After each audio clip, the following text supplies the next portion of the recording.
ഇനി കുറച്ച് ധന്വന്തരി കുഴമ്പെടുത്ത് വെച്ചോ. ആടി കഴിഞ്ഞ് തിരിച്ചു വരുമ്പോ എനിക്കൊന്ന് പുരട്ടാനാ. ഹലോ, ആരിഫ് ഹുസൈൻ അല്ലേ? ഓ, ആരിഫ് ഹുസൈൻ അല്ലേ? എന്തൊരു ചൊറിച്ചില്. അതെ, ഹാർപ്പിക് മുഹമ്മദ്. പേര് പറയൂ. സുലൈമാൻ.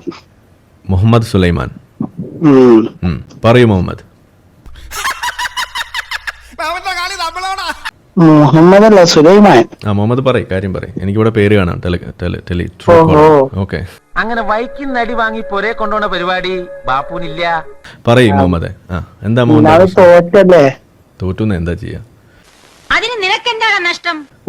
തോറ്റു. എന്താ തോറ്റുപോയേ? അന്ന് മലക്കിനെ വിടാൻ നമ്മളെ ഡിങ്കൻ മറന്നു. അതുകൊണ്ട് എന്തോ കുത്തി പറയുന്ന പോലെ എനിക്ക് ഫീൽ ചെയ്യുന്നുണ്ട് കേട്ടോ. എന്റെ സ്വഭാവം അങ്ങനെ. ഞാൻ വെക്കുമ്പോ എല്ലാവർക്കും ഇട്ടൊന്ന് കൊള്ളും. അത് പലരും മനസ്സിലാക്കിയാ കൊള്ളാം. ഭയങ്കരം. നിർത്തിട്ട് പോടാ. ഡിങ്കൻ മറന്നു പോയതാണോ? ഡിങ്കൻ ഉറങ്ങിപ്പോയി. ഓ, നിന്റെ ഡിങ്കൻ എന്താ അവിടെ ഉണ്ടായില്ലേ? ഡിങ്കൻ ഉണ്ടായില്ല, ഡിങ്കൻ ഉറങ്ങിപ്പോയി. അതല്ലേ ഇത് വലിയ മെനക്കെടായല്ലോ. ഓഹോ, ഇപ്പൊ പണ്ട് ഉഹുദ് യുദ്ധത്തില് മുഹമ്മദ് തോറ്റില്ലേ? അമ്മാരി ഒരു തോൽവി. എന്ത് ചെയ്യാൻ പറ്റും? മുഹമ്മദിനും തോക്കാമെങ്കിൽ പിന്നെ എനിക്ക് തോറ്റൂടെ? അതേ തരത്തിൽ ഇന്ത്യയല്ലേ? നിങ്ങളെന്തിനാണ് ഇങ്ങനെ വർഗീയത ഉണ്ടാക്കുന്നത്? വർഗീയത ഉണ്ടാക്കിയോ ഞാൻ? പിന്നെ അല്ലാതെ എപ്പോ? ഒരു മാറ്റവും ഇല്ലല്ലോ. വർഗീയതയല്ല, മതത്തിനെ വിമർശിക്കുന്ന എന്തിനാ? മതത്തിനെ വിമർശിക്കണത് എന്തിനാണോ? എന്തൊക്കെ ചെയ്യണം എന്തൊക്കെ ചെയ്യണ്ടാന്ന് തീരുമാനിക്കുന്നത് ഞാനാ. മതത്തിനെ വിമർശിക്കാലോ. ഇപ്പൊ ഹിന്ദു മതത്തിനെ അവിടെ ആൾക്കാർ വിമർശിക്കണല്ലേ? ഓ, വിമർശിക്കാം. എന്തുകൊണ്ടാണ് വിമർശിക്കുന്നത്? അതാ ചോദിച്ചത്. കേക്കണോ കാരണോരെ? കേക്കണോടാ, ഞാൻ പറയാം. കേട്ടോ, സുഗുണം പോകരുത്. സ്ത്രീകൾ നിങ്ങളുടെ വിളനിലമാണ്. നിങ്ങളുടെ വിളനിലത്തിൽ നിങ്ങൾ ഇഷ്ടമുള്ളതുപോലെ കൊയ്തുകൊള്ളുക. പറയാൻ വാക്കുകളില്ല. Really amazing. Amazing amazing. നബി തങ്ങളെ വിശദീകരിച്ചു തരുന്നു. മുഖ്ബിലത്തൻ വമുദ്ബിറത്തൻ. ഇനി ഇതിന്റെ അർത്ഥം കൂടെ പറഞ്ഞു താ. മുൻഭാഗത്തുകൂടെയും പിൻഭാഗത്തുകൂടെയും. ആയിക്കോട്ടെ. വിശദീകരണം ഒന്നുകൂടെ. ഇദാ കാന ഫിൽ ഫർജ്, അത് ഗുഹ്യഭാഗത്തുകൂടെ ആയിരിക്കണം. അവിടെയാണ് വിഷയം. ഗുഹ്യഭാഗത്തുകൂടെ ആയിരിക്കണം. അത് മുൻഭാഗത്തുകൂടെ ആയാലും ശരി, പിൻഭാഗത്തുകൂടെ ആയാലും ശരി. ഇപ്പോ ഏതാത് സൊല്ലണമാ? എന്തെല്ലാം പ്രശ്നങ്ങളുണ്ട്. ഫോർ എക്സാമ്പിൾ, ഇപ്പൊ സ്വന്തം മോളെ കെട്ടി പൂശാമെന്ന് മതം പഠിപ്പിക്കുന്നു. അതിനൊരു പ്രശ്നം. അല്ല, ഇക്ക ഈ സൈസ് എടുക്കാത്താണല്ലോ. ആചാരപടിക്ക് ഇതാ ബെസ്റ്റ്. ഒന്നെടുക്കോ? പിന്നെന്താ?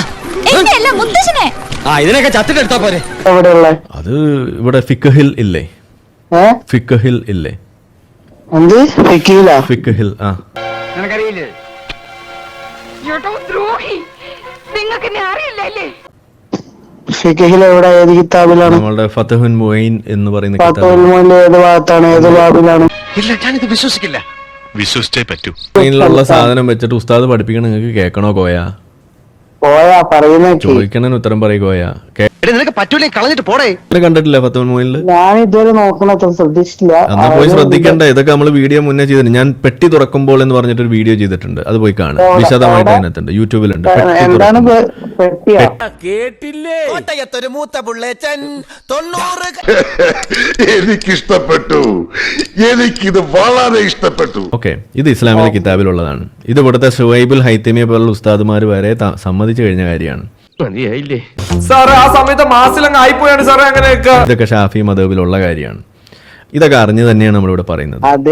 ഇവനെ വെറുതെ വിട്ടാൽ നമ്മുടെ വംശം മുടിച്ചു കളയും.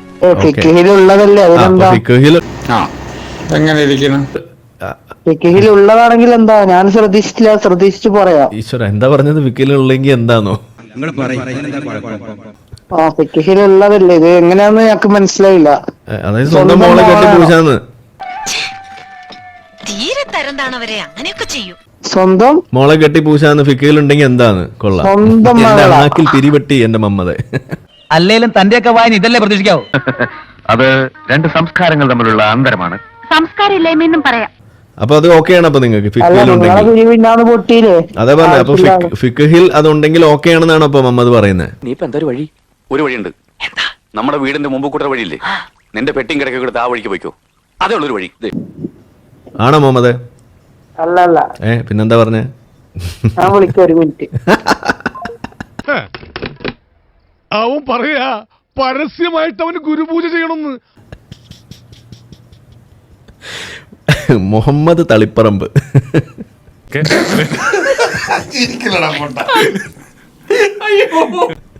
ഫിഖിലുണ്ടെങ്കിൽ എന്താന്നായി, ഞാൻ ആരായിപ്പോ? എന്ത് പറ്റി മുതലാളി? ശരിയാവില്ല, അവൻ ജെട്ടിട്ടിരിക്കുന്നു. അതിന് മുതലാളിക്കെന്താ? ഞാൻ ഇട്ടിട്ടില്ലടാ. കോയ എന്നെ തോപ്പിച്ചു കളഞ്ഞു. ചന്തുവിന്റെ ജീവിതം എന്താണ് ഇതേപോലെ കൊളന്നോണ്ടാൻ തോക്കാൻ ചന്തുവിന്റെ ജീവിതം ഇനിയും ബാക്കി. സാറിന് ഇത്രയും സ്പീഡിൽ ഓടാൻ കഴിവുണ്ടെന്ന് എനിക്ക് അറിയില്ലായിരുന്നു. അതെ, ഞാൻ പോകുന്നു. പോയിട്ട് വലിയ കാര്യം ഉണ്ടായിട്ടല്ല, പക്ഷെ നിക്കാൻ നേരമില്ല.